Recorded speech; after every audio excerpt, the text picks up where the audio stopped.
Une pauvre fille arrive en courant à l'hôpital, un bébé dans les bras. En pleurant, elle dit « Mon frère est en train de geler. Je suis désolée, j'ai essayé de le réchauffer avec mes bras. » Les médecins laissent tout tomber pour aider, mais ils sont sous le choc lorsqu'ils voient le visage du bébé. Avant de commencer l'histoire, n'oubliez pas de laisser un like et de vous abonner à la chaîne pour voir plus d'histoires comme celle-ci. Les portes automatiques de la salle d'urgence du Riverside Memorial Hospital s'ouvrent en glissant avec un sifflement, laissant entrer un souffle d'air glacial accompagné de la neige qui tombe dehors. La docteure Rachel Bennett lève les yeux du dossier qu'elle est en train de remplir et est témoin de quelque chose qu'elle n'avait jamais vu en 15 ans de médecine d'urgence. Sa petite fille, âgée de pas plus de 6 ans, entre en titubant en portant un paquet dans ses bras. Ses pieds nus laissent des traces mouillées sur le sol blanc de l'hôpital. Ses cheveux châtain clair, emmêlés et partiellement gelés, encadrent un visage pâle aux grands yeux effrayés. « Mon frère ne se réveille pas », dit-elle d'une voix si douce que Rachel doit se pencher pour l'entendre. Le temps semble se figer un instant avant que tout le monde ne se mette à agir simultanément. Rachel laisse tomber son porte-dossier et se précipite vers la fille. Le bruit du métal heurtant le sol semble faire sortir le personnel de son choc initial. « J'ai besoin d'une civière ici, maintenant », crie Rachel, déjà agenouillée devant l'enfant. Le paquet que la fille porte est un bébé enveloppé dans une couverture trempée. La peau du bébé présente une teinte bleuâtre inquiétante, des lèvres pourpres et aucun mouvement visible de la poitrine. Rachel sent sa gorge se serrer en touchant la peau glacée de l'enfant. « Comment t'appelles-tu, ma chérie ?» demande Rachel alors que deux infirmières s'approchent avec une civière. « Abby » répond la fille, réticente à lâcher son frère. « Abby, voici ton petit frère. » « Comment s'appelle-t-il ? » ?»« Caleb. »« Il a froid. » Rachel tente de prendre le bébé délicatement, mais Abby le serre contre sa poitrine. Ses petits doigts, rouges et marqués par les débuts de gelure, tiennent la couverture avec une force surprenante. « Abby, je suis la docteure Rachel. Je vais aider ton frère, mais j'ai besoin que tu le lâches un instant. » Les yeux d'un bleu profond de la petite fille se fixent sur Rachel, comme si elle cherchait quelque chose. La confiance, peut-être, ou une promesse. « Tu vas le réchauffer ? » ?»« Je vais faire tout mon possible, » répond Rachel en gardant son regard fixe. « Je te le promets. » Quelque chose dans cette promesse semble convaincre Abby, qui relâche son emprise. Rachel prend le bébé avec précaution et le pose sur la civière, vérifiant immédiatement ses signes vitaux. Hypothermie sévère, gelure superficielle possible sur les extrémités.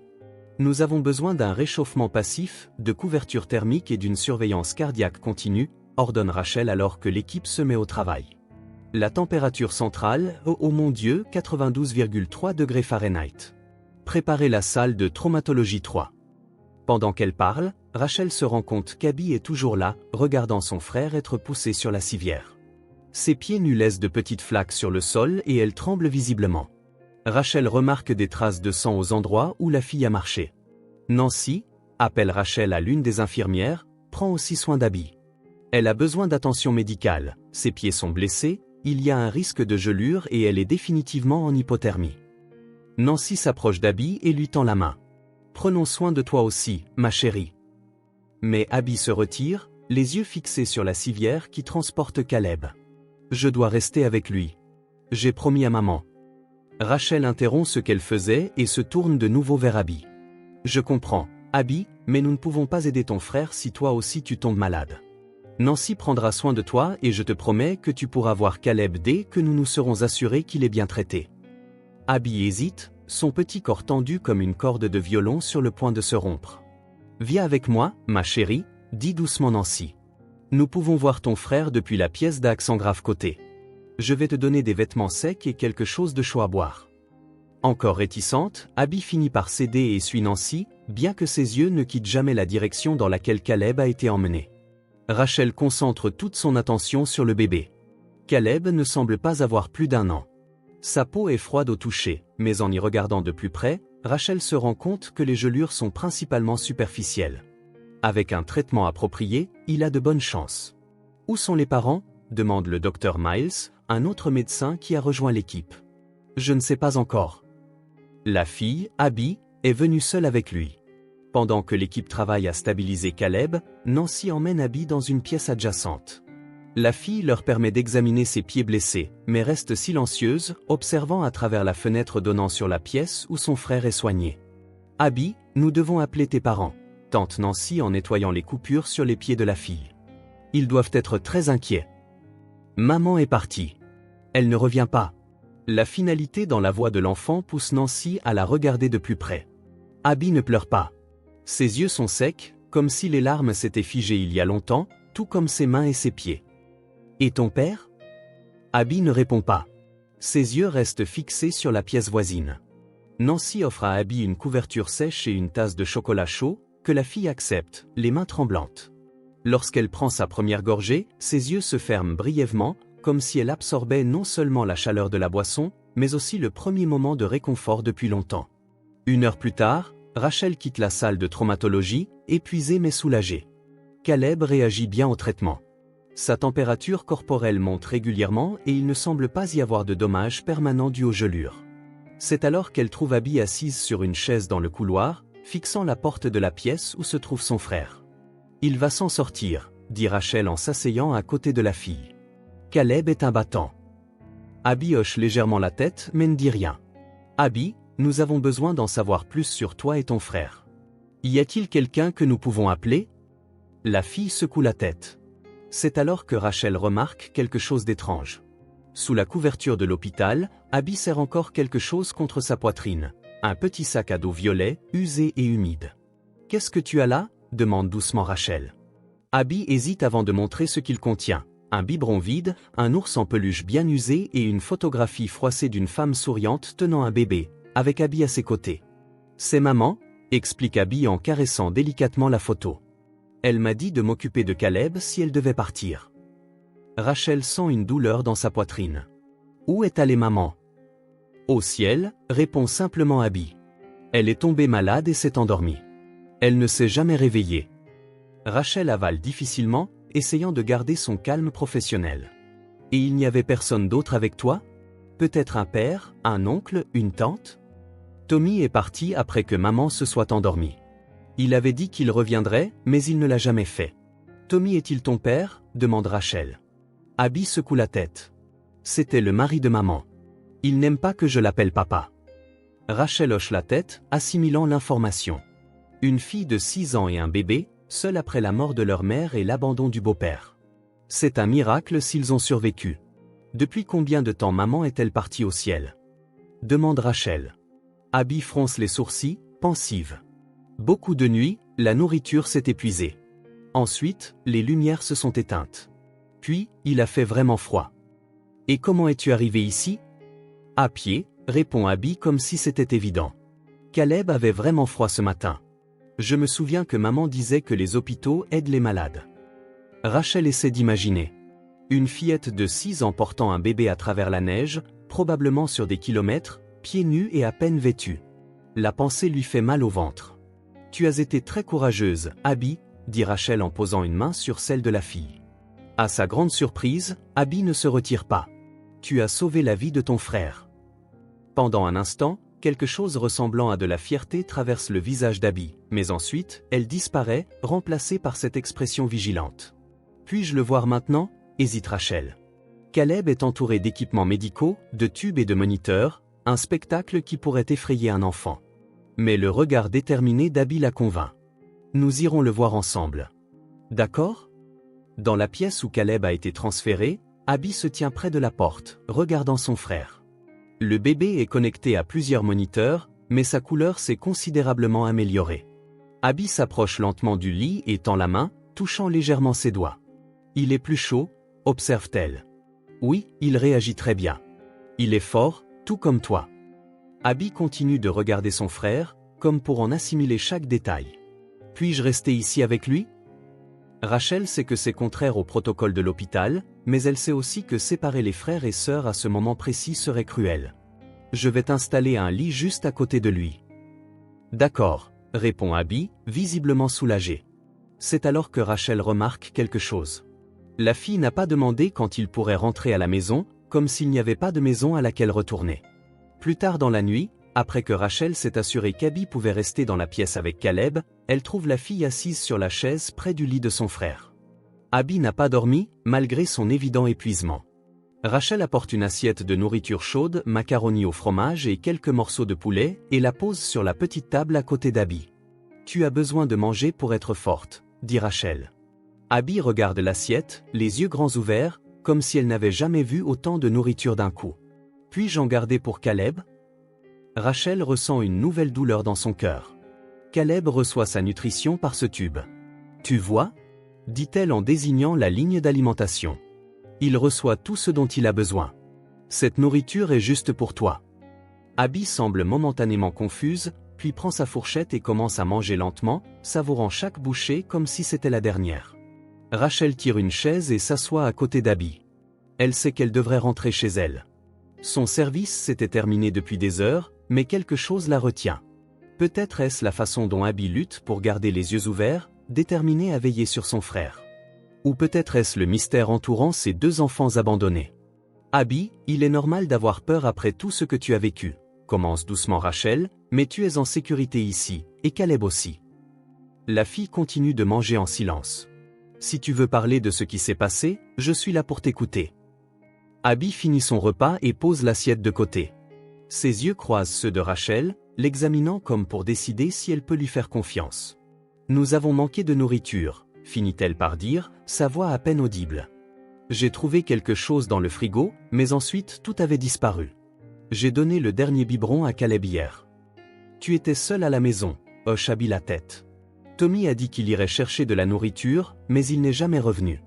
J'ai essayé de faire fonctionner le poêle pour nous tenir au chaud, mais je n'y suis pas arrivé. Combien de temps s'est-il écoulé depuis que Tommy est parti? Abby fronce les sourcils, comptant sur ses doigts. Rachel fait rapidement un calcul mental. La première grande tempête de neige de la saison est survenue il y a presque 2 semaines. L'idée que 2 enfants soient seuls aussi longtemps lui fait l'effet d'un coup dans l'estomac. Et ta maman, quand est-elle allée au ciel? Avant qu'il ne fasse froid. Les feuilles tombaient, décrit Abby, faisant probablement référence au mois d'automne précédent. Et personne d'autre n'est venu te voir. Aucun voisin ni ami de la famille. Abby secoue la tête. La maison est loin des autres habitations. Maman disait que c'était notre lieu secret. Isolé, sans voisin à proximité pour remarquer 2 enfants seuls. Rachel ressent une vague de colère envers Tommy, où qu'il soit. Connais-tu le nom complet de ta maman? Mabi. Sarah? Sarah Miller, répond la fille en caressant à nouveau la photographie qu'elle garde dans la poche de sa robe d'hôpital. Rachel se fait une nouvelle note mentale. Elle devra contacter les services sociaux demain, mais pour l'instant, sa priorité est de s'assurer qu'Abby se sente en sécurité. Tu as été si courageuse d'amener Caleb ici. Comment savais-tu où se trouvait l'hôpital? Maman me l'a montré une fois quand nous passions en voiture. Elle disait, c'est là où les gens vont quand ils ont besoin d'aide. Rachel imagine le trajet. Une fillette de 6 ans guidée par un souvenir lointain, portant un bébé à travers la neige. Combien de temps as-tu marché dans la neige? Abby hausse les épaules. C'était léger, puis il a de nouveau fait sombre. Une journée entière. Une petite enfant qui marche toute la journée dans la neige pour sauver son frère. Tu dois être très fatigué, Abby. Pourquoi ne pas essayer de dormir un peu? Je garderai un œil sur Caleb. Abby secoue fermement la tête. J'ai promis à maman que je prendrais soin de lui. Et tu l'as fait. Tu as vraiment bien fait. Mais même ceux qui s'occupent des autres ont besoin de se reposer parfois. La fille semble réfléchir à cela, mais ses yeux se tournent de nouveau vers son frère. Et si jamais il se réveille et ne me voit pas? Je te réveillerai immédiatement s'il montre le moindre signe de réveil, je te le promets. Abby regarde Rachel longuement, comme pour peser si elle peut faire confiance à cette promesse. Finalement, elle hoche la tête et s'installe sur le lit pliant qui a été préparé pour elle, les yeux toujours fixés sur Caleb. Rachel tire la couverture sur Abby et observe la fille lutter contre le sommeil. Il est évident qu'elle a endossé le rôle de protectrice dès son plus jeune âge, peut-être même avant la mort de sa mère. Repose-toi, Abby. Toi et Caleb êtes en sécurité maintenant. Les yeux de la fille se ferment enfin, bien que son corps reste tendu, prêt à se réveiller au moindre signe de menace. Rachel reste assise entre les 2 enfants, observant les moniteurs qui montrent la récupération progressive de Caleb. Dehors, la neige continue de tomber, recouvrant les empreintes laissées par Abby lors de son trajet désespéré vers l'hôpital. Rachel regarde à travers la fenêtre dans l'obscurité parsemée de flocons blancs, se demandant ce qui s'est passé dans cette maison isolée. Et, plus important encore, ce qui arrivera désormais à ses 2 enfants, une chose est sûre, elle ne les abandonnera pas de sitôt. Il y a quelque chose dans cette petite fille courageuse et son bébé frère qui touche une partie de Rachel qu'elle croyait avoir enterrée depuis des années. Un besoin de protéger, de prendre soin, d'abriter. En regardant Abby se rendre enfin à l'épuisement, Rachel prend une décision silencieuse. Ses enfants ne seront plus jamais seuls. Pas tant que je pourrai y faire quelque chose. 3 jours se sont écoulés depuis l'arrivée d'Abby et Caleb à l'hôpital. L'état du bébé s'améliore d'heure en heure. Sa température corporelle est stable et sa couleur est complètement revenue. Les médecins surveillent désormais ses doigts et ses orteils, inquiets des dommages potentiels dus aux gelures, mais jusqu'à présent, il semble que Caleb se rétablira complètement. C'est presque un petit miracle, compte tenu de l'état dans lequel il est arrivé. Rachel vérifie la chambre plus souvent que nécessaire. Elle a transféré plusieurs de ses patients à d'autres médecins, ne gardant que les cas les plus urgents ainsi que Caleb et Abby. La petite fille parle rarement, mais ses yeux suivent chaque mouvement de l'équipe médicale comme une sentinelle silencieuse. « Bonjour, Abby », dit Rachel en entrant dans la chambre ce matin. « Comment allez-vous tous les deux aujourd'hui ?» Abby, assise dans sa chaise habituelle à côté du berceau adapté de Caleb, se contente de hocher la tête. Elle porte de nouveaux vêtements, un pantalon de survêtement, des chaussettes épaisses et un pull rouge que Nancy a apporté de la salle de don de l'hôpital. Ses cheveux sont peignés et attachés en une tresse simple. Pourtant, elle semble toujours étrangement à sa place, comme un petit adulte emprisonné dans le corps d'une enfant. « Allons voir notre petit champion », dit Rachel en se dirigeant vers le berceau. Caleb était éveillé, ses yeux d'un bleu profond, comme ceux de sa sœur, observaient le plafond avec curiosité. Lorsque Rachel se penche, Caleb tourne la tête vers elle, pendant un instant, il esquisse ce qui ressemble à un sourire. « Regarde ça. Je crois qu'il me drague », plaisante Rachel, et, à sa grande surprise, elle aperçoit quelque chose qui s'approche d'un sourire sur les lèvres d'Abby. Rachel vérifie les constantes vitales du bébé et les note sur son dossier. La réponse neurologique est bonne, ce qui est un soulagement. Parfois, une hypothermie sévère laisse des séquelles, mais Caleb semble s'en être tiré. Linda des services sociaux vient te parler cet après-midi, commente Rachel en essayant de paraître décontractée. Elle est vraiment gentille. Elle veut juste discuter un peu, comme toi et moi. Le corps d'Abby se tend visiblement. Ils vont nous enlever. Non, personne ne va t'emmener aujourd'hui, l'assure Rachel. Caleb n'est pas encore prêt à être renvoyé, et de plus, nous devons nous assurer que vous aurez toutes les deux un endroit sûr où aller par la suite. Abby n'a pas l'air rassurée. Ses petits doigts agrippent le bord de son pull. Tu n'aimes pas parler aux nouvelles personnes, n'est-ce pas ? Demande doucement Rachel en s'asseyant sur le bord du lit. Abby hausse les épaules. Tommy n'aimait pas quand je parlais. Un autre morceau du puzzle, pense Rachel, qu'elle notera mentalement pour le partager avec Linda. Eh bien, ici c'est différent. Nous aimons écouter ce que tu as à dire. Pourquoi ? La question simple prend Rachel au dépourvu. Parce que tu comptes. Ce que tu penses, ce que tu ressens, tout compte. Abby réfléchit, fronçant les sourcils comme pour décider si elle doit y croire ou non. Je reviendrai plus tard. J'ai quelques autres patients à voir, mais je resterai dans les parages si tu as besoin de quelque chose. D'accord, hoche Abby en détournant à nouveau son attention vers son frère. Tôt dans l'après-midi, Rachel s'arrête dans le couloir devant la chambre de Caleb.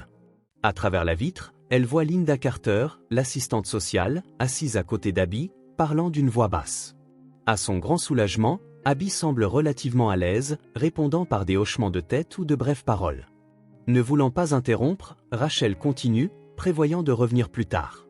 C'est alors que son beeper se met à sonner, une urgence aux urgences. Se précipitant là-bas, elle se trouve confrontée à une situation qui accapare toute son attention pendant les heures suivantes. Un accident impliquant plusieurs voitures avec plusieurs victimes arrivant les unes après les autres. Quand elle parvient enfin à faire une pause, il est passé 17 heures. Épuisée, Rachel se permet quelques minutes dans le salon des médecins, sirotant une tasse de café fort. Ses pensées se tournent vers Abby et Caleb, se demandant comment s'est déroulée la conversation avec Linda. En passant devant le bureau temporaire que Linda utilise, Rachel frappe doucement à la porte entr'ouverte. « Puis-je entrer ?» Linda, une femme d'âge moyen aux cheveux courts grisonnants et aux yeux bienveillants, lève les yeux par-dessus ses lunettes de lecture. « Rachel, s'il te plaît, j'étais en train de revoir les notes concernant les enfants Miller. » Rachel s'assoit en face du bureau. Comment s'est passée la discussion avec Abby ? Linda retire ses lunettes et soupire. Elle est réservée, comme prévu, mais j'ai réussi à obtenir quelques informations. J'ai confirmé que la mère, Sarah Miller, est décédée il y a environ 3 mois. Abby a mentionné qu'elle s'est endormie et ne s'est pas réveillée après avoir été malade pendant un certain temps. As-tu des informations sur le beau-père, Thomas Rhodes, connu sous le nom de Tommy? D'après ce que j'ai compris, il a épousé Sarah il y a environ 2 ans, juste avant la naissance de Caleb. Abby n'est pas sa fille biologique. Rachel hoche la tête. Cela explique beaucoup de choses. La relation semble tendue, surtout après la mort de Sarah. Abby ne le dit pas clairement, mais il y a des signes de négligence, même avant qu'il ne les abandonne. As-tu pu déterminer depuis combien de temps ils étaient seuls, demande-t-elle. Linda consulte ses notes. D'après la description d'Abby, il semble que Tommy ait quitté la maison il y a 2 ou 3 semaines en disant qu'il reviendrait. Apparemment, il n'était pas rare qu'il disparaisse pendant quelques jours, mais cette fois, il n'est jamais revenu. Mon Dieu, murmure Rachel en imaginant les 2 enfants seuls dans cette maison pendant si longtemps, avec l'hiver qui s'installe. J'essaie de localiser Tommy, mais sans succès pour l'instant. En ce qui concerne la famille élargie, mentionne Abby, il y avait une grand-mère maternelle qui est décédée avant ma naissance. Il ne semble pas y avoir d'autres proches dans le rayon. Quelle est la prochaine étape? Linda referme le dossier. Pour l'instant, il reste sous la garde temporaire de l'État pendant que nous poursuivons l'enquête. Une fois que Caleb sera renvoyé, nous devrons leur trouver un foyer d'accueil. Ils doivent rester ensemble, dit fermement Rachel. Je suis tout à fait d'accord. Je ferai de mon mieux pour y parvenir, mais tu sais comment est le système. Les foyers prêts à accueillir à la fois un bébé et une enfant de 6 ans ne sont pas très nombreux, répond Rachel, le cœur serré. L'idée de séparer les frères et sœurs après tout ce qu'ils ont vécu semble trop cruelle. Merci, Linda. Je vais aller les voir avant de rentrer chez moi. Le couloir de l'hôpital est plus calme maintenant que le service de nuit a commencé. Les lumières sont plus faibles, créant de douces ombres sur les murs. Rachel marche lentement vers la chambre de Caleb, ressentant le poids de la journée sur ses épaules. À mesure qu'elle approche de la porte, quelque chose la fait s'arrêter. La porte est légèrement entr'ouverte, à travers l'écart, elle voit Abby debout à côté du berceau de Caleb. La fille ne sait pas qu'elle est observée et ses mouvements dégagent une naturelle que Rachel voit rarement en présence d'adultes. Caleb s'est déplacé et sa couverture d'hôpital est partiellement relevée. Avec une délicatesse qui semble déplacée pour quelqu'un d'aussi petit, Abby s'approche de la couverture et la rentre soigneusement autour de son frère.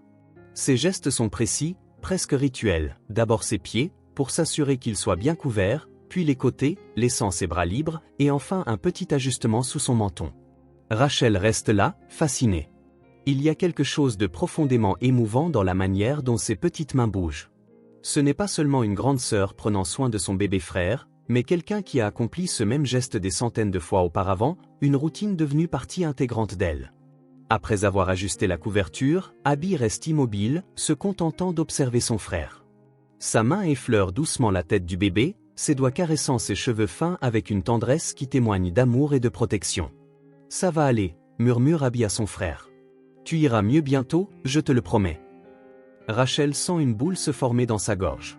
Dans ces mots simples se cache un écho, probablement les mêmes mots qu'Abby a répétés lors des longues nuits passées seule dans cette maison froide, essayant de réconforter un bébé qui ne comprenait pas pourquoi il avait faim ou froid. Finalement, Rachel frappe doucement à la porte avant d'entrer, ne voulant pas qu'Abby se rende compte qu'elle a été observée dans un moment aussi intime. « Salut, vous deux, dit-elle doucement. Comment allez-vous ce soir ? » Abby retourne à sa chaise, reprenant la posture vigilante que Rachel connaît si bien. Mais quelque chose a changé maintenant, une légère détente dans ses épaules, peut-être une petite concession au sentiment de sécurité qu'elle commence à éprouver. Il dort mieux, commente Abby. Il ne pleure pas la nuit. C'est formidable, répond Rachel en s'approchant pour vérifier Caleb. Le bébé dormait effectivement paisiblement, comme tu l'as dit. As-tu remarqué que ses doigts sont plus chauds maintenant ? Abby hoche la tête. Je vérifiais toujours ses doigts à la maison. Maman m'a appris. Elle t'a très bien appris comment t'en occuper, dit Rachel en s'asseyant sur le bord du lit près d'Abby. Je m'occupe de lui tous les jours et depuis que maman est partie. C'est mon travail. La simplicité de cette déclaration cache une profondeur qui transperce Rachel. Ce n'est pas qu'une phrase, c'est une mission de vie assumée par une enfant qui débute à peine son propre parcours. Tu fais un travail merveilleux, Abby, dit Rachel en choisissant soigneusement ses mots. Mais tu sais, les enfants de ton âge ne sont généralement pas censés assumer ce genre de responsabilité seuls. Mais il n'y a personne d'autre, répond Abby comme si c'était la chose la plus évidente au monde. Il y en a maintenant, dit Rachel avant de pouvoir s'arrêter. Maintenant, il y a d'autres personnes qui peuvent t'aider à t'occuper de Caleb. Abby lève les yeux, examinant le visage de Rachel comme si elle cherchait des signes de tromperie. Pour combien de temps? La question, si directe et pragmatique, en dit long sur les expériences de la fille. Les gens partent, ou l'aide est temporaire. Rien ne dure. Je ne sais pas exactement, Abby, mais je te promets que nous ne te renverrons pas dans une maison vide, dit Rachel. Abby hoche la tête, pas tout à fait convaincue. Rachel se rend compte que les mots signifient peu pour une enfant qui a probablement entendu de nombreuses promesses brisées. Un silence s'installe entre elles, confortable à sa manière. Rachel observe Abby en train de regarder son frère et comprend soudainement quelque chose de fondamental à son sujet. Elle se définit par sa capacité à protéger Caleb. Ce n'est pas seulement un amour fraternel, c'est son identité, sa raison d'être. « Puis-je te confier un secret ?» demande doucement Rachel. Abby la regarde, curieuse. Parfois, les personnes qui s'occupent des autres ont aussi besoin que quelqu'un prenne soin d'elles, ajoute-t-elle, ses yeux s'écarquillant légèrement comme si cette idée ne lui était jamais venue. Dans son monde, elle est la protectrice, et non la protégée. « En as-tu besoin ?» demande Abby, surprenant Rachel avec la question. Rachel sourit, touchée par cette préoccupation inattendue. « Parfois. »« Oui, nous en avons tous besoin, » réfléchit Abby un instant, puis tend sa petite main, dans un geste qui fait presque perdre l'assemblage à Rachel, redresse le col du manteau de Rachel, qui était légèrement de travers. C'était un geste si petit, presque insignifiant, mais pour Rachel cela signifie tout. C'est Abby, la protectrice, qui élargit son cercle de soins pour inclure quelqu'un d'autre en plus de Caleb. Un premier pas vers la confiance. « Merci », murmure Rachel, la voix légèrement étranglée. Abby hoche simplement la tête, comme pour dire « de rien ». C'est ce que nous faisons pour les autres. Linda Carter gare sa Honda Civic sur le parking réservé aux employés du département des services sociaux. Il est encore tôt, un peu après 7 heures du matin, mais elle veut arriver avant que les activités de la journée ne commencent. Elle n'arrive pas à se défaire de l'affaire des enfants Miller depuis qu'elle a rencontré Abby à l'hôpital. 25 ans en tant qu'assistante sociale lui ont appris à maintenir une distance professionnelle, mais aussi à reconnaître quand une affaire mérite une attention particulière. Et celle-ci en fait définitivement partie. Le bâtiment est presque vide lorsqu'elle entre. En allumant les lumières dans son petit bureau, la première chose qu'elle fait est d'ouvrir son ordinateur portable et de se connecter au système d'enregistrement de l'État. Elle tape « Sarah Miller » dans la barre de recherche, sachant que c'est un nom trop courant pour obtenir des résultats directs. Elle devra affiner. Elle ajoute la ville et une tranche d'âge approximative basée sur ce qu'elle sait d'Abby. Pendant que le système traite la recherche, Linda ouvre le dossier papier qu'elle a commencé à compiler. Il contient ses notes des conversations avec Abby et la Dr Bennett. Le système renvoie des dizaines de résultats. Linda soupire et commence à les filtrer manuellement. Elle recherche une Sarah Miller ayant une fille nommée Abby, d'environ 6 ans, et un fils nommé Caleb, de moins de 2 ans, et idéalement un lien avec un homme nommé Thomas ou Tommy Rhodes. Après près d'une heure de recherche méthodique, Linda trouve ce qu'elle cherchait. Sarah Helen Miller, 29 ans, mariée à Thomas James Rhodes depuis 2 ans, mère d'Abigail Miller, âgée de 6 ans, et de Caleb Rhodes, 14 mois. « Te voilà », murmure Linda en cliquant sur le dossier pour voir plus de détails. Le système indique que Sarah avait des dossiers auprès des services sociaux, ayant reçu une aide alimentaire temporaire après la naissance de Caleb. Il y avait également des dossiers médicaux. Linda clique dessus, espérant trouver des informations sur la cause du décès. Et voilà, Sarah Miller. Rhodes avait été admise au Pine Ridge Community Hospital, une petite structure située à environ 25 miles, il y a 3 mois, souffrant d'une pneumonie sévère. Elle est décédée 2 jours plus tard, laissant les 2 enfants sous la garde de son mari, Thomas Rhodes. Linda continue de lire. Il y avait une note dans le système, datée d'il y a 6 semaines, indiquant qu'un voisin avait contacté les services sociaux soupçonnant un abandon d'enfants. Lorsque l'équipe est arrivée, Thomas Rhodes les a informés que sa femme était récemment décédée et qu'il gérait la situation. La visite fut enregistrée comme non concluante avec une recommandation de suivi dans 2 semaines. Aucune trace de suivi n'est retrouvée. Linda ressent une vague de frustration et de culpabilité professionnelle. L'affaire est passée à travers les mailles du filet. Quelqu'un aurait dû retourner dans cette maison pour vérifier ses enfants. Mais, avec des équipes surchargées et des ressources limitées, cela arrive bien trop souvent. Poursuivant ses recherches, Linda trouve plus d'informations sur Thomas Rhodes. Il a 34 ans, un passé d'emploi temporaire dans la construction et 2 antécédents de conduite en état d'ivresse. Rien qui le disqualifie automatiquement en tant que tuteur, mais assez pour faire lever des signaux d'alarme, surtout à la lumière du récent abandon. Le dernier emploi enregistré de Rhodes remonte à il y a 4 mois dans une entreprise de construction locale. Après cela, rien. Aucune demande d'allocation chômage, aucun nouveau travail. C'était comme s'il avait disparu des radars. Linda note l'adresse de la famille. Elle se trouve dans une zone rurale appelée Carter's Mill, un ancien quartier industriel devenu une communauté éparse, avec des maisons éloignées les unes des autres. Elle décide qu'elle doit aller voir l'endroit par elle-même. Fermant son ordinateur portable, elle attrape son manteau et ses clés de voiture. En sortant, elle appelle Rachel. Dr Bennett, ici Linda Carter. J'ai trouvé quelques informations sur la famille d'Abby et Caleb. Je suis en route pour aller vérifier la propriété. Je pensais que vous voudriez le savoir. Merci d'avoir appelé, Linda. La voix de Rachel semble fatiguée, comme si elle n'avait pas beaucoup dormi. Comment ça va? Pas très bien. J'ai peur que Sarah Miller, la mère, soit décédée il y a 3 mois d'une pneumonie. Le beau-père, Thomas Rhodes, semble avoir abandonné les enfants il y a quelques semaines. Il y a eu une visite des services sociaux suite à une alerte, mais, pour une raison quelconque, aucun suivi n'a été effectué. Rachel reste silencieuse un instant. Il est parfois difficile de ne pas être en colère contre le système, dit Linda.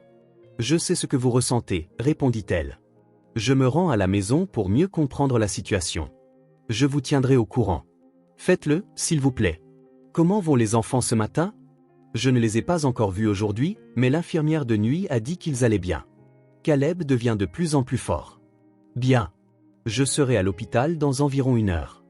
Nous parlerons après votre visite. Bien sûr. Linda raccrocha et se dirigea vers le parking. Sa voiture était vieille mais fiable, comme elle. Elle pensa, Riley. Elle programma le GPS sur l'adresse de Miller Road et partit. La route menant à Carter's Mill était étroite et mal entretenue. Linda roulait lentement, évitant les nids de poules et observant le paysage devenir de plus en plus rural. Les maisons s'espaçaient davantage, séparées par des bosquets et des champs ouverts. Après une demi-heure environ, le GPS indiqua qu'elle approchait de sa destination. Linda ralentit encore pour chercher le numéro de la maison. Il n'y avait pas de système de courrier ordonné dans cette zone, seulement des boîtes aux lettres occasionnelles marquant les entrées de propriété cachées par les arbres. Finalement, elle aperçut un petit panneau fait à la main, Miller. L'allée n'était qu'un chemin de terre qui bifurquait de la route principale. Linda s'y engagea et le suivit, sentant la voiture cahotée alors qu'elle avançait lentement. Après environ 200 mètres, le sentier débouchait sur une petite clairière où se trouvait une maison de plain-pied en bois. La peinture blanche s'écaillait et le minuscule porche à l'avant avait une planche cassée. Dans la cour, il y avait une vieille balançoire suspendue à un arbre et quelques jouets éparpillés, maintenant partiellement recouverts de neige. Linda se gara et resta un moment assise, observant la maison. La solitude de l'endroit était oppressante. La maison la plus proche devait se trouver à plus d'1 kilomètre. Il n'était pas étonnant que personne n'ait remarqué la présence de 2 petits-enfants seuls. En sortant de la voiture, elle fut frappée par le silence. Les seuls sons étaient le vent dans les arbres et un grincement lointain, probablement une fenêtre mal fixée ou une charnière rouillée. Linda s'approcha de la maison, le cœur de plus en plus serré. La porte d'entrée était fermée à clé, mais Linda savait qu'elle devait entrer pour vérifier. En tant qu'assistante sociale disposant d'une autorisation légale dans les cas présumés d'abandon d'enfants, elle sortit un kit de base pour forcer la serrure, une triste nécessité dans son métier. Après quelques minutes d'essai, la serrure céda. Linda poussa la porte qui grinça bruyamment. L'odeur la frappa immédiatement, un mélange de moisissures, de nourriture pourrie et l'odeur caractéristique d'une maison qui n'a pas été aérée ni nettoyée depuis des semaines. Linda couvrit son nez et sa bouche avec la manche de son manteau et entra. Le salon était dans un état de chaos relatif. Des jouets d'enfants étaient empilés soigneusement dans un coin, clairement l'œuvre d'Abby, mais le reste de la pièce montrait des signes d'abandon. Des journaux anciens traînaient un peu partout. Une bouteille de whisky vide était posée à côté du canapé. De la vaisselle sale encombrait la table basse. Linda sortit son téléphone et commença à prendre des photos de façon méthodique. Chaque image servirait de preuve dans la procédure de garde qui semblait désormais inévitable. La cuisine racontait une histoire encore plus dérangeante. Lorsque Linda ouvrit le réfrigérateur, elle ne trouva que quelques articles, un gallon de lait solidifié, des légumes pourris dans le bac du bas et quelques canettes de bière. Dans le placard, il y avait des boîtes de céréales vides, comme si quelqu'un avait essayé d'en extraire les dernières miettes. Quelques conserves, haricots, maïs, soupe étaient alignées sur une étagère, toutes partiellement ouvertes et vides. Linda imagina Abby, si petite, essayant d'atteindre ces boîtes, de les ouvrir tant bien que mal, et de rationner leur contenu pour elle et son frère.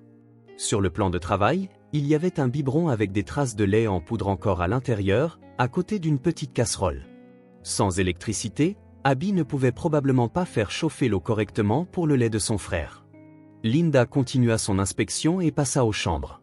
La première était manifestement la chambre principale, avec un grand lit défait et des vêtements éparpillés sur le sol. L'odeur de cigarette y était forte et plusieurs bouteilles d'alcool vides trônaient sur la table de nuit. Linda ouvrit les tiroirs. La plupart étaient vides, suggérant que Tommy avait emporté ses affaires avant de partir. La pièce suivante était petite, avec 2 lits. L'un appartenait clairement à Abby, recouvert d'une couette de princesse délavée et de quelques peluches soigneusement disposées sur l'oreiller. L'autre lit, plus petit, ressemblait à un berceau de fortune avec des planches fixées en guise de barrière. Dessus se trouvait un minuscule matelas couvert de plusieurs couches de couverture. Mais à côté de ce lit improvisé, Linda découvrit la scène qui la bouleversa le plus, une petite chaise d'enfant, parfaitement positionnée, avec un livre d'histoires ouvert, comme si Abby avait passé des heures assise là à veiller sur le sommeil de son frère. Dans le petit placard, les vêtements d'Abby étaient pliés avec un soin surprenant pour une fillette de 6 ans. Ceux de Caleb étaient tout aussi bien rangés dans un bac en plastique. Linda remarqua qu'il y en avait très peu, ce qui était particulièrement préoccupant vu l'hiver rigoureux. Poursuivant sa visite, Linda découvrit la salle de bain. La baignoire portait des traces d'utilisation récente, avec un petit seau en plastique à côté, probablement utilisé par Abby pour puiser de l'eau quand il n'y avait pas d'électricité pour la pompe. Il restait presque plus de gel douche pour bébé et une serviette, encore humide, pendait là. De retour au salon, Linda remarqua un détail qu'elle avait manqué plus tôt. Sur le mur étaient accrochées plusieurs photos encadrées. La plupart montraient une jeune femme, jolie, Sarah, supposait Linda, à différents moments avec Abby. Sur certaines photos plus récentes, il y avait aussi le bébé Caleb. Thomas Rhodes n'apparaissait que sur quelques clichés, toujours avec une expression distante. Une photo en particulier attira son attention. Elle semblait récente, sans doute prise quelques mois plus tôt, et montrait Sarah assise sur une chaise sur le porche, Caleb sur ses genoux et Abby à ses côtés. Tous souriaient, mais Sarah paraissait pâle, déjà marquée par la maladie qui l'emporterait peu de temps après. Les yeux de Linda s'embuèrent. Au fil de sa carrière, elle avait vu beaucoup de situations difficiles, mais la résilience dont avait fait preuve Abby, une enfant de 6 ans s'occupant d'un bébé dans une maison isolée, en plein hiver, sans chauffage ni nourriture adéquate, était à la fois extraordinaire et déchirante. Elle prit encore quelques photos, puis s'assit un moment sur le canapé pour laisser retomber la tension. Le silence de la maison amplifiait l'absence de ses occupants, surtout celle des enfants qui, envers et contre tout, y avaient survécu pendant des semaines. Avant de partir, Linda aperçut quelque chose sous le canapé, un petit carnet. Le ramassant, elle remarqua qu'il s'agissait d'une sorte de journal, écrit dans l'écriture maladroite d'une enfant qui apprend à écrire. Sur la première page, en lettres grandes et inégales, on pouvait lire Abby Miller. Linda hésita avant de poursuivre. C'était quelque chose de personnel, mais cela pouvait contenir des informations importantes sur la situation des enfants. Décidant que c'était nécessaire, elle feuilleta quelques pages. La plupart contenaient des dessins, des bonhommes bâtons représentant Abby, sa maman et le bébé Caleb. Certains portaient des dates, montrant qu'Abby avait continué à écrire même après la mort de sa mère. Les entrées les plus récentes n'étaient presque que des bâtons, groupés en séries de 5, comme si Abby comptait les jours. Sur la dernière page utilisée, il y avait un dessin simple, 2 bonhommes bâtons se tenant la main, légendés Abby et Cal, marchant vers un grand bâtiment qu'Abby avait étiqueté « Hospital ». En dessous, en lettres inégales, Caleb Very called we go get help. Linda referma le carnet et le rangea soigneusement dans son sac. C'était un indice de plus, confirmant l'histoire racontée par Abby et l'incroyable maturité et courage dont elle avait fait preuve. En sortant, Linda jeta un dernier regard à la maison. Il était difficile d'imaginer un enfant grandir heureux dans un endroit si isolé, surtout pendant ces derniers mois chaotiques. Et pourtant, il y avait des signes d'amour. Les photos sur le mur, les jouets bien rangés, l'attention qu'Abby portait à son frère. En verrouillant la porte derrière elle, Linda nota mentalement de faire revenir quelqu'un pour récupérer les affaires personnelles des enfants, surtout les photos, qui seraient essentielles pour maintenir leur lien avec le passé. De retour dans la voiture, elle prit plusieurs grandes inspirations avant de démarrer. L'impact émotionnel de la visite était fort, même pour quelqu'un de son expérience. À présent, elle comprenait pleinement la situation, et sa détermination n'en était que plus grande. Abby et Caleb méritaient bien mieux que cette maison abandonnée. Ils méritaient une vraie chance de vivre une enfance normale, avec des adultes qui se souciaient réellement d'eux. Linda sortit son téléphone pour appeler Rachel, puis hésita. Au lieu de simplement rapporter ses découvertes, elle jugea préférable de les lui montrer. Elle sélectionna alors certaines des photos les plus révélatrices et les envoya à Rachel avec un message simple, « Visite terminée ». Tout confirme ce qu'Abby a dit. La maison est complètement abandonnée. On en parle à mon retour.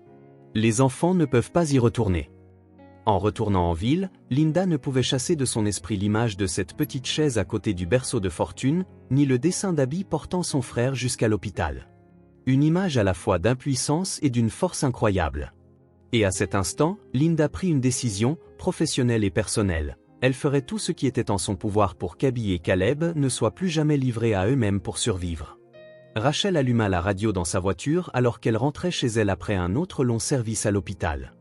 La musique douce n'était qu'un bruit de fond pour ses pensées, qui restaient concentrées sur Abby et Caleb. Une semaine s'était écoulée depuis l'arrivée des enfants à l'hôpital. Les progrès de Caleb étaient remarquables. Les médecins avaient retiré la plupart des appareils de surveillance, et il se trouvait désormais dans une chambre ordinaire, qu'il partageait avec sa sœur. Abby, de son côté, restait vigilante, mais elle avait commencé à faire confiance à l'équipe soignante, surtout à Rachel. À un feu rouge, Rachel leva les yeux vers le ciel nocturne. La neige faisait une pause et quelques étoiles brillaient à travers les nuages épars. Elle ne pouvait s'empêcher de repenser à la conversation qu'elle avait eue plus tôt avec Linda Carter.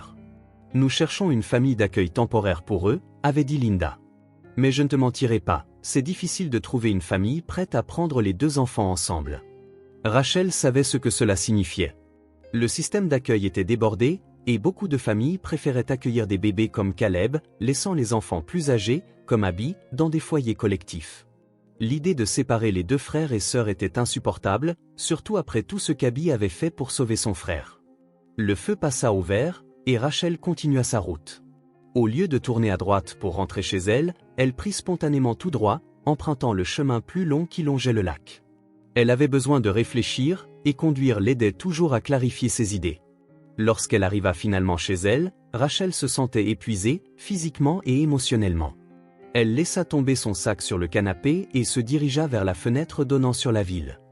Les lumières des autres immeubles scintillaient dans la nuit, chacune représentant d'autres vies, d'autres histoires. Presque sans s'en rendre compte, ses doigts trouvèrent le petit médaillon qu'elle portait toujours autour du cou, caché sous son chemisier. Elle l'enleva et contempla la délicate pièce en argent, l'ouvrant comme elle l'avait fait des dizaines de fois. À l'intérieur, une date était gravée, juin 2017, suivie de petites empreintes de pieds de bébé. Rachel sentit la boule familière dans sa gorge. C'était il y a 6 ans, presque 7. Elle avait 32 ans, au sommet de sa carrière de médecin urgentiste, et elle était enceinte de 4 mois. Ce n'était pas prévu. Sa relation avec James n'était même pas vraiment sérieuse. Mais dès qu'elle avait vu la première échographie, elle avait su qu'elle voulait cet enfant. Puis, un jour de juin ordinaire, la douleur avait commencé. Une douleur qu'elle avait reconnue immédiatement, en tant que médecin. À son arrivée à l'hôpital, il était déjà trop tard. « Ces choses arrivent », avait tenté de la réconforter ses collègues. « Tu n'aurais rien pu faire. » Rachel le savait sur le plan rationnel, mais émotionnellement, la perte l'avait dévastée, bien plus qu'elle ne l'aurait cru. James avait essayé de la soutenir, mais leur relation ne survécut pas au deuil. 3 mois plus tard, il partit travailler dans un autre état, une séparation douloureuse mais en même temps un soulagement pour tous les deux. Le médaillon était un cadeau qu'elle s'était offert à la date prévue d'accouchement, pour se souvenir, pour reconnaître que cette petite vie, si brève fût-elle, comptait. Rachel referma le médaillon et le glissa sous son chemisier. Quelque chose dans l'histoire d'Abby la touchait profondément, au-delà de la compassion professionnelle ou de l'admiration pour le courage de la fillette. C'était comme si, d'une certaine façon, Abby représentait la fille qu'elle n'avait jamais eu l'occasion de connaître. C'est ridicule, murmura Rachel en se dirigeant vers la cuisine pour se préparer un thé. Elle a déjà une maman. Elle avait une maman. Mais pendant que l'eau chauffait, les images que Linda avait envoyées de la maison des Miller lui revinrent en mémoire, la petite chaise près du berceau improvisé, le carnet de dessin, les placards vides, la façon dont Abby avait assumé des responsabilités qu'aucun enfant ne devrait porter. Le sifflement de la bouilloire la ramena à la réalité. Rachel prépara son thé et l'emporta dans sa chambre. Sur sa table de chevet, une pile de dossiers l'attendait, mais elle prit plutôt sa tablette et commença à consulter les sites des services sociaux et à se renseigner sur les conditions d'accueil familial. 2 heures plus tard, son thé était froid et intact. Mais Rachel avait pris une décision. Une décision qui, d'une certaine manière, semblait inévitable depuis qu'elle avait vu Abby porter Caleb dans la neige. Le lendemain matin, Rachel arriva à l'hôpital plus tôt que d'habitude. Elle s'arrêta à la cafétéria et acheta un chocolat chaud ainsi qu'un muffin aux myrtilles. Elle avait remarqué que c'était le préféré d'Abby avant de se diriger vers la chambre des enfants. En approchant, elle entendit un son qui la stoppa net, des rires. Pas un petit rire discret ou un sourire poli, mais un vrai rire d'enfant, insouciant. Jetant un œil par la fenêtre, elle vit Abby assise sur le lit avec Caleb, lui montrant un livre d'images qu'une infirmière avait apporté. Le bébé tapait des mains avec enthousiasme, et Abby riait à chaque fois. Un instant, Rachel resta là, à regarder, ne voulant pas interrompre ce rare moment de joie sans retenue. Ils étaient simplement 2 enfants en train de jouer, comme ils auraient dû le faire chaque jour, et non une fillette de 6 ans portant le poids du monde sur ses épaules. Finalement, elle frappa légèrement et entra. Le sourire d'Abby s'atténua un peu, un réflexe qu'elle avait chaque fois qu'un adulte entrait mais ne disparut pas complètement. « Bonjour, vous deux » lança Rachel d'un ton enjoué.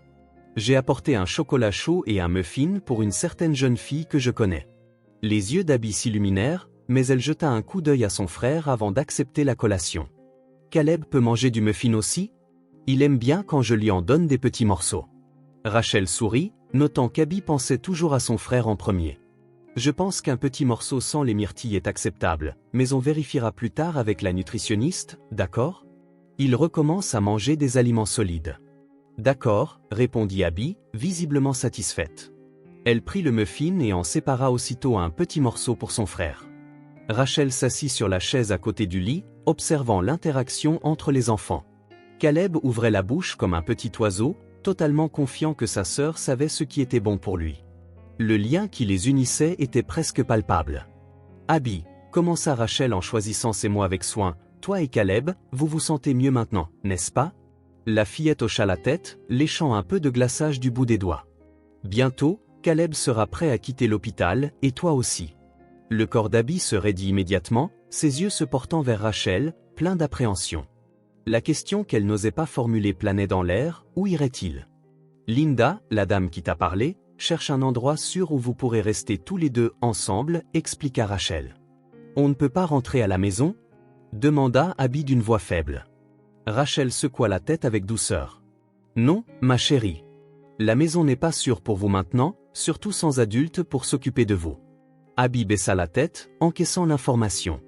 Elle ne paraissait pas surprise, elle devait déjà savoir qu'il ne pouvait pas retourner là-bas.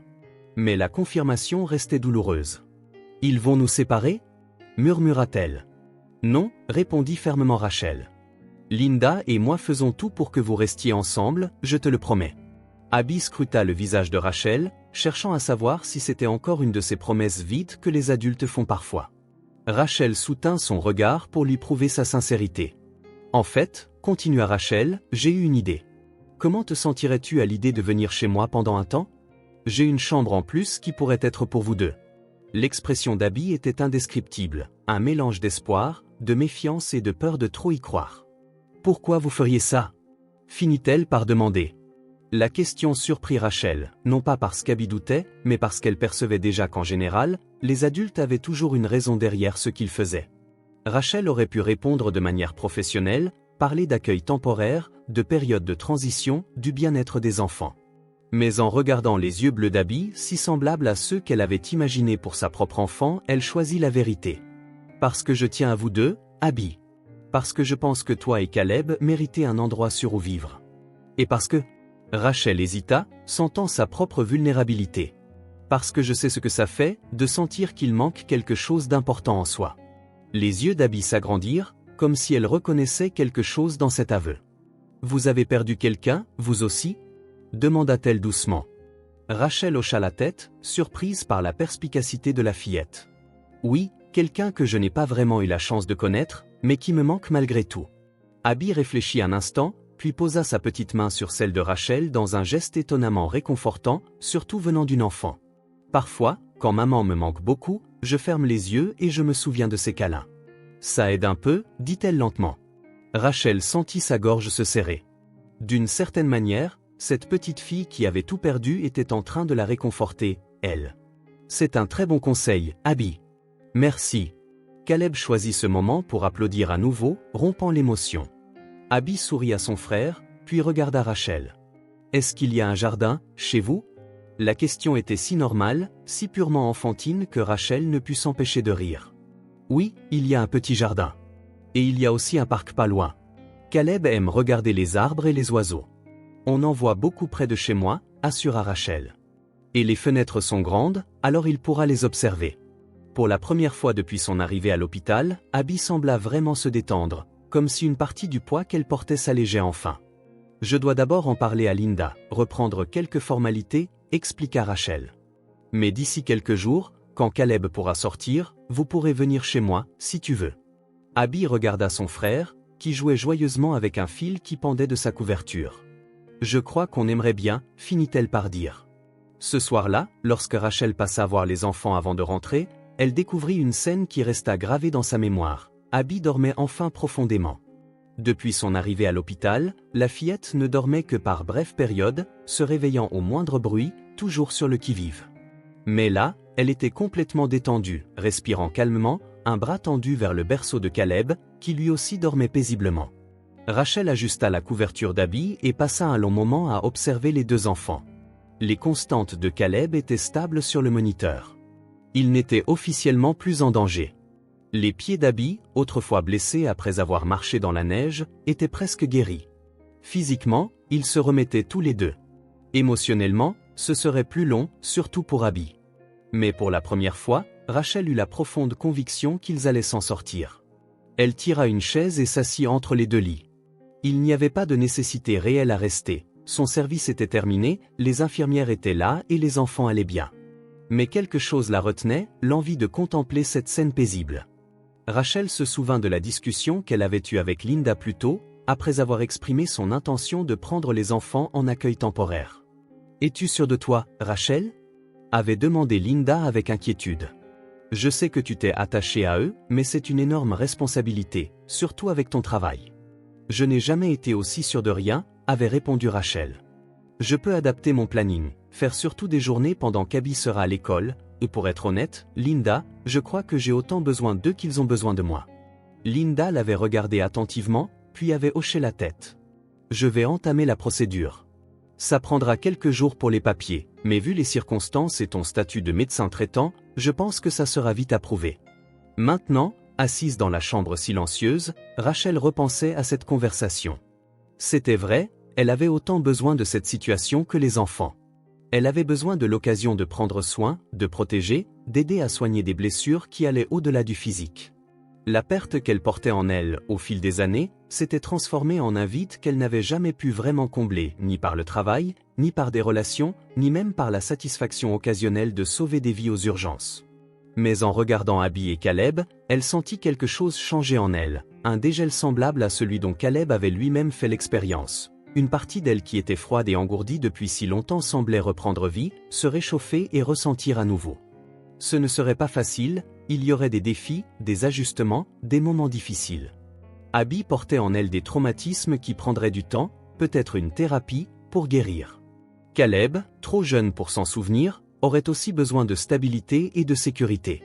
Mais à cet instant, observant les deux enfants endormis, Rachel sut, avec une certitude qui dépassait la logique, qu'elle avait trouvé quelque chose qu'elle ignorait chercher, une raison d'être au-delà de sa profession, l'occasion de transformer une douleur passée en quelque chose de nouveau et plein de promesses. Rachel ajusta une fois de plus la couverture d'Abby et effleura doucement la petite main de Caleb. Puis elle se cala contre le dossier de sa chaise, décidée à rester un peu plus longtemps, pour graver cette scène dans sa mémoire.